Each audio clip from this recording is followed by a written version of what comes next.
নমস্কাৰ দুপৰ শিৰনাম ষ্টুডিঅত মৰস্মিতা গোস্বামী এটা বিতং খবৰ কাইলৈ অসমৰ 5 দিনীয়া ভ্ৰমণ সূচীলৈ এপিচিচিৰ তত্বাৱধায়ক জিতেন্দ্ৰ সিং পুনে শিলচৰ উপস্থিত হ'ব সিং 6 ডিসেম্বৰত বৰাকৰ 3 জিলাৰ কংগ্ৰেছ কমিটিৰে কৰিব বৈঠক 7 ডিসেম্বৰত হাফলঙত কৰিব আন এখন আলোচনা 8 ডিসেম্বৰত ডিফুত উপস্থিত হৈ কাৰ্বি আংলং কংগ্ৰেছৰ সৈতে কৰিব বৈঠক 8 ডিসেম্বৰত বিয়লি উপস্থিত হ'ব হি যোৰহাটত 9 ডিসেম্বৰত যোৰহাটত প্ৰাক্তন মুখ্যমন্ত্ৰী তৰুণ গগৈৰ শ্ৰদ্ধাঞ্জলি অনুষ্ঠানত অংশগ্ৰহণ কৰি নিশা 9:15 উভতি যাব নতুন দিল্লীলৈ পুনৰ জনাও যে কাইলৈ অসমৰ 5 দিনীয়া ভ্ৰমণ সূচীৰে এপিচিচিৰ তত্বাৱধায়ক জিতেন্দ্ৰ সিং পুনে তেওঁ শিলচৰত আহি উপস্থিত হ'বহি 6 ডিসেম্বৰত তেওঁ বৰাকৰ 3খনকৈ জিলাৰ কংগ্ৰেছ কমিটিৰে বৈঠকত মিলিত হ'ব 7 ডিসেম্বৰত হাফলঙত তেওঁ আন এখন আলোচনাত মিলিত হ'ব আৰু 8 ডিসেম্বৰত ডিফুত উপস্থিত হৈ কাৰ্বি আংলঙৰ কংগ্ৰেছৰ সৈতে কৰিব বৈঠক 8 ডিসেম্বৰ বিয়লি উপস্থিত হ'ব যোৰহাটত আৰু 9 ডিসেম্বৰত যোৰহাটৰ প্ৰাক্তন মুখ্যমন্ত্ৰী তৰুণ গগৈৰ শ্ৰদ্ধাঞ্জলি অনুষ্ঠানত তেওঁ অংশগ্ৰহণ কৰি নিশা 9:15 নতুন দিল্লীলৈ উভতি যাব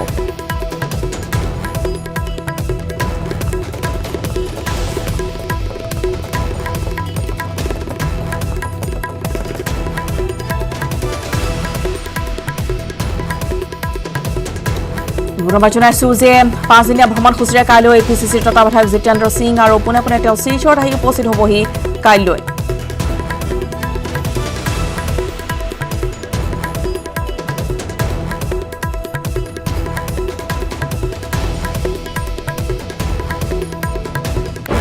আৰু 6 ডিসেম্বৰত তেওঁ বৰাকৰ 3খনকৈ জিলাৰ কংগ্ৰেছ কমিটিৰে কৰিব বৈঠক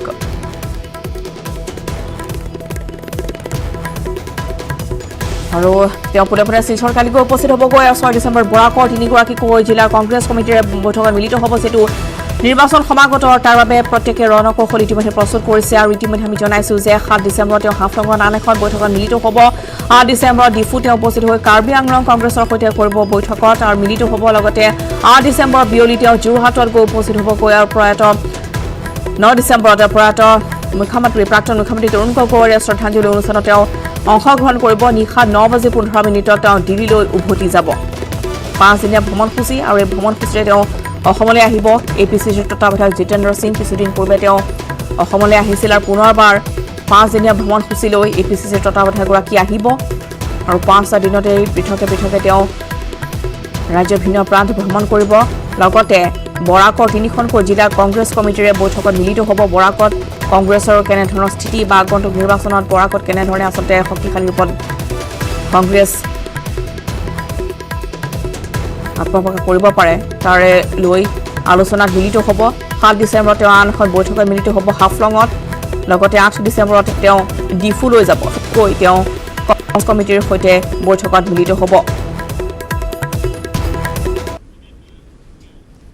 ফলে গুৱাহাটী ফাঁচী বজাৰ ক্ৰাইম ব্ৰাঞ্চৰ অভিযান ড্ৰাগছ ব্যৱসায়ত জড়িত অভিযোগত দুই ব্যৱসায়ী গ্ৰেপ্তাৰ কৰা হৈছে ব্যৱসায়ী দুজন হৈছে সোনু আগৰৱালা আৰু বিনায়ক সামসুখা ফাঁচী বজাৰৰ পৰা ধন বিনিয়োগ হয় ড্ৰাগছ ব্যৱসায়ত অধিক লাভৰ আশাত একাংশ ব্যৱসায়ীয়ে বিনিয়োগ কৰে ধন দুই ব্যৱসায়ীৰ পৰা জব্দ কৰা হৈছে 17,22,000 টকা দুদিন পূৰ্বে গ্ৰেপ্তাৰ হৈছিল এজন ড্ৰাগছ ব্যৱসায়ী গ্ৰেপ্তাৰ হোৱা বেলতলাৰ ড্ৰাগছ বেপাৰী শংকৰ দাসৰ স্বীকাৰোক্তিৰ ভিত্তিত গ্ৰেপ্তাৰ কৰা হৈছে দুই ব্যৱসায়ী পুনৰবাৰ জনাইছো যে গুৱাহাটীৰ ফাঁচী বজাৰত ক্ৰাইম ব্ৰাঞ্চৰ এক অভিযান আৰু ড্ৰাগছ ব্যৱসায়ত জড়িত অভিযোগত দুই ব্যৱসায়ীক ইতিমধ্যে গ্ৰেপ্তাৰ কৰা হৈছে ব্যৱসায়ী দুজন হৈছে সোনু আগৰৱালা আৰু বিনায়ক সামসুখা ফাঁচী বজাৰৰ পৰা ধন বিনিয়োগ হয় ড্ৰাগছ ব্যৱসায়ত অধিক লাভৰ আশাত একাংশ ব্যৱসায়ীয়ে বিনিয়োগ কৰে হি ধন দুই ব্যৱসায়ীৰ পৰা জব্দ কৰা হৈছে 17,22,000 টকা দুদিন পূৰ্বে গ্ৰেপ্তাৰ হৈছিল এজন ড্ৰাগছ ব্যৱসায়ী আৰু তাৰ পিছতে পুনৰ বেলতলাৰ ড্ৰাগছ বেপাৰী শংকৰ দাসৰ স্বীকাৰোক্তিৰ ভিত্তিত দুই ব্যৱসায়ী গ্ৰেপ্তাৰ কৰা হৈছে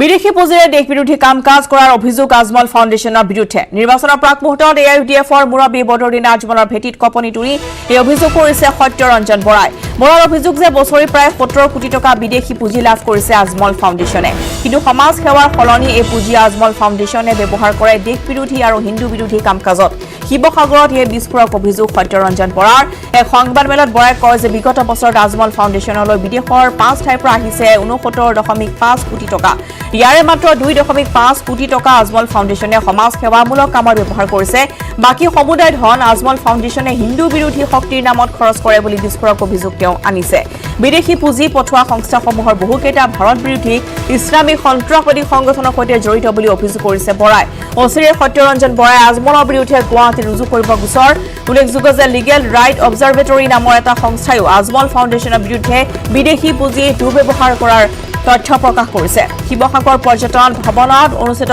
সংবাদমেলখনত সত্যৰঞ্জন বৰাই আমচুৰ বিৰুদ্ধেও সৰব হৈ পৰিছে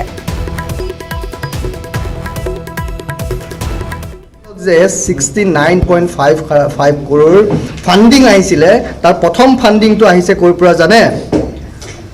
আল ইমদাদ ফাউণ্ডেশ্যন ইউকে আৰু সেইটো কাৰ লগত জড়িত জানেনে মই পঢ়ি দিছো শুনিব is directly Ajmal donor Al Imdad foundation UK is directly link to Palestinian intifada spearheading terror group Hamas which financed numerous suicide bombing in Palestine against Israel. Donor to Ummah Welfare Trust of United Kingdom. তেওঁলোকক কি বুলি কৈছে is accused of money laundering and terror financing. আৰু তেওঁলোকক কোনে কৰি থৈছে জানে আইডেন্টিফাই কৰি থৈছে the Ummah Welfare Trust the UK based which has been designated as a terrorist entity by the US Treasury. আৰু Turkey based আজমল ডোনাৰ তুৰ্কীত থকা এজন হ'ল IHH ইনসানি ইয়াৰ্ডিন ৱাকফি তাৰ সম্পূৰ্ণ নামটো হ'ল foundation for human rights and freedom and humanitarian relief is flagged by many government agencies from across the world think tanks and media houses for its direct link with Al Qaeda তাৰ 5 নম্বৰ তেওঁ donor হ'ল Muslim aid UK connections with Kashmiri terror group Hizbul Mujahideen Badruddin Ajmal সন্ত্ৰাসবাদী পিতৃ নহয় অসমত বদৰুদ্দিন আজমলৰ দৰে বা AIDFৰ নিচিনা আমচুৰ নিচিনা যিমানবোৰ ইছলামিক সংগঠন আছে are they not connected to this donors Ajmal ফাউণ্ডেশ্যনে বিদেশী পুঁজি দেশ বিৰোধী কাৰ্যকলাপত খৰচ কৰা বাতৰি প্ৰতিক্ৰিয়া বিধায়ক প্ৰশান্ত ফুকনৰ এই ঘটনা CBI তদন্ত দাবী কৰিছে বিধায়কগৰাকীয়ে লগতে কেগৰ দ্বাৰা কৰ ধন ক'ত যায় তাৰ হিচাপ কৰাৰ দাবী জনায় আনহাতে বদৰুদ্দিন আজমলৰ AIDFৰ সহায় লৈ নিৰ্বাচনী বৈতৰণি পাৰ হ'বলৈ বিচৰা কংগ্ৰেছ দলকো কটাক্ষ কৰে বিধায়কগৰাকীয়ে আজমল ডাঙৰীয়াৰ কংগ্ৰেছৰ লগত মিলি সেইবিলাক ধনেৰে তেওঁলোকে আগন্তুক দিনত নিৰ্বাচনী বৈতৰণি পাৰ হোৱাৰ এটা অভিসন্ধি তেওঁলোকে কৰিছে কাৰণ তেওঁলোকৰ মতই হ'ল যে বিজেপি এগেইনষ্টত যাব লাগে লাগিলে তেওঁলোকে যিমান তললৈ নামিব লাগে সিমান তললৈ নামিব পাৰে আজি যিখিনি তথ্য আজি প্ৰকাশ পাইছে সেই তথ্যখিনি মই ভাবোঁ কেন্দ্ৰীয় চৰকাৰে অতি সোনকালে CBI দ্বাৰা তদন্ত কৰিব লাগে আৰু এই আঁচনিবিলাকক CAGৰ দ্বাৰা কিমান পইচা আহিছিল আৰু কি হৈছিল ক'ত খৰচ কৰিছিল ক'ৰ পৰা পইচা পাইছিল এইটো এটা তদন্ত কৰিব লাগে কাৰণ এটা চিৰিয়াছ মেটাৰ এটা ভাৰত চৰকাৰৰ এগেইনষ্টত বাহিৰৰ পৰা ধন আনি ভাৰত চৰকাৰৰ এগেইনষ্টত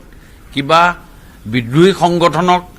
আজি পইচা দিব বিদ্ৰোহী সংগঠনক ফাইনেন্সিয়েলি হেল্প কৰিব এইটো এটা অতি দুৰ্ভাগ্যজনক কথা আৰু সেইসকল মানুহৰ লগত বুকুচাত উঠি আজি কংগ্ৰেছে বৈতৰণি পাৰ হোৱা চিন্তা চৰ্চা কৰিছে 180 বছৰীয়া এটা দল ইয়াতকৈ আৰু দুৰ্ভাগ্যজনক কথা কিবা থাকিব পাৰে নেকি আজমল ফাউণ্ডেশ্যনে দেশ বিৰোধী কাৰ্যকলাপ কৰাৰ তথ্য পোহৰলৈ অহাৰ পিছতে প্ৰতিক্ৰিয়া প্ৰকাশ কৰিছে বিজেপিৰ মুখপাত্ৰ সুভাষ দত্তই স্বাধীনতাৰ কালৰে পৰা অসমক ইছলামিক ৰাষ্ট্ৰৰ অন্তৰ্ভুক্ত কৰাৰ এক ষড়যন্ত্ৰ চলি আছে বুলি মন্তব্য দত্তৰ বৰ্তমানেও AIDFত ৰাষ্ট্ৰ বিৰোধী শক্তি জড়িত হৈ থকাৰ অভিযোগ কৰে দত্তই দেখাত সমাজ সেৱাৰ কথা ক'লেও ইয়াৰ আঁৰত আন ৰহস্য লুকাই আছে বুলি তেওঁ মন্তব্য কৰে কেন্দ্ৰীয় চৰকাৰক এই ঘটনাৰ উচিত তদন্তৰো দাবী জনায় সুভাষ দত্তই তাৰ পিছত অসমক বিশেষকৈ ইছলামিক ৰাষ্ট্ৰত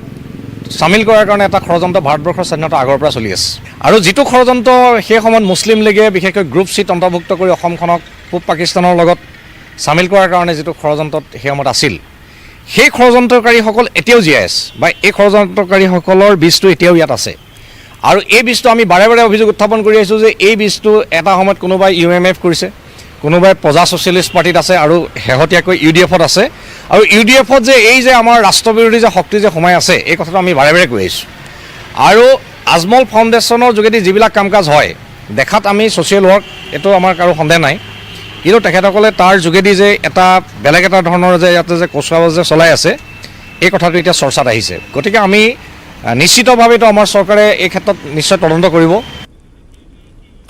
আজমল ফাউণ্ডেশ্যনৰ বিৰুদ্ধে উঠা অভিযোগৰ প্ৰতিক্ৰিয়া প্ৰকাশ মন্ত্ৰী হিমন্ত বিশ্ব শৰ্মাৰ সামাজিক কামত আজমলে পকেটৰ ধন খৰচ নকৰে বুলি উল্লেখ কৰি বিদেশৰ পৰা অহা টকাহে খৰচ কৰে বুলি অভিযোগ কৰিছে ডক্টৰ শৰ্মাই বিদেশৰ পৰা অহা টকাৰ সঠিক ব্যৱহাৰ হোৱা নাই বুলি মন্তব্য মন্ত্ৰী শৰ্মাৰ বিদেশৰ পৰা অহা টকাৰ উৎস যে সন্ত্ৰাসবাদৰ লগত জড়িত এটা প্ৰতিষ্ঠিত সংস্থাই দাবী কৰিছে এই তথ্য ভাৰত চৰকাৰৰ তদন্তৰ পিছতে সমগ্ৰ তথ্য পোহৰলৈ আহিব বুলি মন্তব্য কৰে মন্ত্ৰীগৰাকীয়ে মোৰ বহুত মানুহৰ ধাৰণা আছে যে বদৰুদ্দিন আজমলে নিজৰ পকেটৰ টকা দি কিছু মানৱীয় কাম কৰে আচলতে তেনেকুৱা নহয় তেওঁ বছৰি প্ৰায় 70ৰ পৰা 75 কোটি টকা এটা সময়ত বিভিন্ন বিদেশৰ সংস্থাৰ পৰা পাইছিলে আৰু সেই টকাৰে তেওঁ ইয়াতে হস্পিটাল বা আন কিছুমান চলাইছিল এতিয়া মই ভাবোঁ যে কিছু নতুন তথ্য আজি ছ'চিয়েল মিডিয়াত এটা ভাৰতত ইতিমধ্যে FRCA ভায়োলেশ্যনৰ বিভিন্ন সত্য উদ্ঘাটন কৰা এটা প্ৰতিষ্ঠিত সংস্থাই দাবী কৰিছে যে যি উৎসৰ পৰা টকাবোৰ আহিছিল সেই উৎস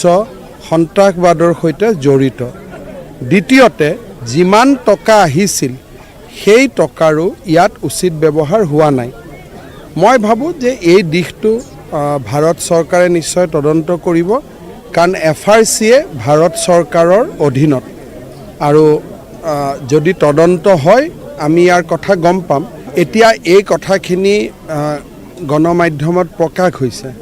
কিন্তু ইয়াৰ সত্যাসত্য অনুসন্ধান কৰাৰ দায়িত্ব নিশ্চয় ভাৰত চৰকাৰে গ্ৰহণ কৰিব উভতি আহিছো বাতৰিৰ মাজলৈ মুছলপুৰৰ দুখনকৈ নিৰ্বাচনী সভাত অংশ মন্ত্ৰী হিমন্ত বিশ্ব শৰ্মাৰ বৰ শিমলুগুৰিৰ পৰা চাইকেল ৰেলীত অংশ মন্ত্ৰীগৰাকীৰ নিকাচি আৰু বৰ শিমলাগুৰিৰ বিশাল জনসভাত অংশ ল'ব তেওঁ গুৰেশ্বৰতো পদযাত্ৰাত অংশ ল'ব হিমন্ত বিশ্ব শৰ্মাই পুনৰবাৰ জনাইছো যে মুছলপুৰত দুখনকৈ নিৰ্বাচনী সভাত অংশ হিমন্ত বিশ্ব শৰ্মাৰ বৰ শিমলাগুৰিৰ পৰা চাইকেল ৰেলীৰ এয়া দৃশ্য আমি দেখুৱাইছো চাইকেল ৰেলীত অংশগ্ৰহণ কৰিছে মন্ত্ৰীগৰাকীয়ে আৰু এনেদৰে এতিয়া প্ৰতিখন নিৰ্বাচনী সভাতে এক অভিনৱ তেওঁৰ প্ৰচাৰ কাৰ্য দেখিবলৈ পোৱা গৈছে কেতিয়াবা যদি জিপচিৰ সন্মুখত বহি তেওঁ জনতাৰ সৈতে একাত্ম হোৱাৰ চেষ্টা চলাইছে আনহাতে বিভিন্ন প্ৰান্তত এইবাৰ চাইকেল ৰেলী বা বাইক ৰেলীৰে তেওঁ চমকৰ সৃষ্টি কৰা পৰিলক্ষিত হৈছে আমি দেখুৱাইছোঁ লগতে অসংখ্য সমৰ্থকক লৈ তেওঁ এনেদৰে নিৰ্বাচনী প্ৰচাৰ সভাত অংশগ্ৰহণ কৰিছে প্ৰচাৰ এয়া চাইকেল ৰেলী এয়া দেখিবলৈ পোৱা গৈছে বৰ শিমলাগুৰিৰ পৰা চাইকেল ৰেলীত অংশগ্ৰহণ কৰিছে হিমন্ত বিশ্ব শৰ্মাই নিকাচি আৰু বৰ শিমলাগুৰিৰ বিশাল জনসভাতে অংশগ্ৰহণ কৰিব আৰু লগতে গুৰেশ্বৰতো পদযাত্ৰাত অংশ ল'ব হিমন্ত বিশ্ব শৰ্মাই পূৰ্বতে সম্প্ৰচাৰ আমি দেখুৱাইছোঁ আপোনালোকক এয়া চাইকেল ৰেলী উলিওৱা হৈছে য'ত বৃহৎ সংখ্যক সমৰ্থক ভাৰতীয় জনতা পাৰ্টীৰ তেওঁ পিছে পিছে অগ্ৰসৰ হৈছে আৰু গুৰেশ্বৰতো তেওঁ পদযাত্ৰাত অংশগ্ৰহণ কৰিব আৰু এইবাৰ BTCত বিজেপিৰ ভেটি শক্তিশালী কৰাৰ বাবে ভাৰতীয় জনতা পাৰ্টীয়ে প্ৰতিটো দিনতে নিৰ্বাচনী প্ৰচাৰ কাৰ্য চলাই গৈ আছে য'ত কালিৰ দিনটোত বিধায়িকা আঙুলতাকো গীত আৰু মাতেৰে তেওঁ জনতাৰ কাষ চপাৰ বা জনতাৰ সৈতে মত বিনিময় কৰাৰ চেষ্টা চলাইছিলে আৰু এয়া দেখিবলৈ পোৱা গৈছে হিমন্ত বিশ্ব শৰ্মাৰ প্ৰতিটো দিনতে এক অভিনৱ তেওঁ এনেদৰে প্ৰচাৰ কাৰ্য চলাই গৈ আছে প্ৰতিটো দিনতে সাধাৰণ লোকৰ দৰে চাইকেল চলাই গৈ আছে লগতে বাইক ৰেলী আৰু গাড়ীটো তেওঁ দেখিবলৈ পোৱা গৈছে জিপচিৰ সন্মুখত বহিও তেওঁ নিৰ্বাচনী প্ৰচাৰ চলাইছে মুঠতে প্ৰতিটো ৰাজনৈতিক দলেই এতিয়া আগন্তুক BTC নিৰ্বাচনৰ বাবে BTC দখল কৰাৰ এয়া চেষ্টা ভাৰতীয় জনতা পাৰ্টীৰ আমি দেখুৱাইছোঁ এয়া নিৰ্বাচনী প্ৰচাৰ সভাৰ পূৰ্বে জনসভাত অংশগ্ৰহণ কৰাৰ পূৰ্বে হিমন্ত বিশ্ব শৰ্মাৰ বৰ শিমলাগুৰিৰ পৰা এয়া চাইকেল ৰেলী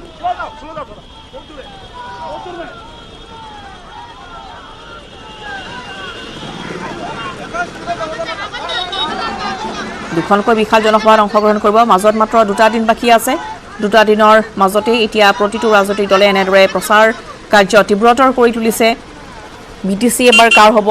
BPF, UPPL প্ৰত্যেকেই এবাৰ ভাৰতীয় জনতা পাৰ্টি আৰু লগতে কংগ্ৰেছ UDFও যুটীয়াভাৱে এবাৰ BTC তেওঁলোকৰ প্ৰাৰ্থী আগবঢ়াইছে আৰু চাইকেল ৰেলীত ইয়া ভাৰতীয় জনতা পাৰ্টিৰ হৈ প্ৰচাৰ কাৰ্য মন্ত্ৰী হিমন্ত বিশ্ব শৰ্মাৰ দুখনকৈ বিশাল জনসভাত অংশগ্ৰহণ কৰিব তাৰ পূৰ্বে চাইকেল ৰেলী বাহিৰ কৰা হৈছে একাংশ বৃহৎ সমৰ্থকক লগত লৈ এনেদৰে চাইকেল ৰেলীত BTC ইয়াৰ পিছতে তেওঁ গুৰেশ্বৰত পদযাত্ৰাত অংশগ্ৰহণ কৰিব আৰু ইয়া মুছলপুৰৰ পৰা পোনপটীয়া সম্প্ৰচাৰ